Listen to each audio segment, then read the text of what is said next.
After encountering Dlc Unlocker 2 setup failures and stubborn script errors myself and testing numerous approaches, I finally uncovered multiple reliable methods to get everything working, and I am excited to share those solutions with you now. Many setup issues come from the installer not having the right permissions or clashing with your computer's security. Running it as an administrator gives it the access it needs, and briefly turning off antivirus stops it from wrongly blocking the unlocker, which often makes the setup fail. This helps the program make its changes without interruption. Incorrect file permissions or a wrong game path are common reasons for script errors.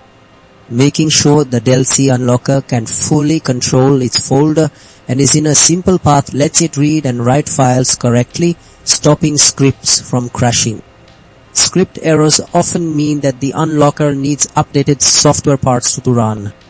Installing the latest C++ redistribuables and .NET framework gives the scripts the right tools to work. These updates fix compatibility problems and stop those frustrating script errors. Finally, other programs or a faulty Windows system can block new software. Running system checks and updating your operating system clears out hidden conflicts for a stable setup. This comprehensive approach ensures that if you are looking to fix Dlc Unlocker 2 setup failed and script error in the SIMs, these solutions address the deepest root causes for a smooth experience.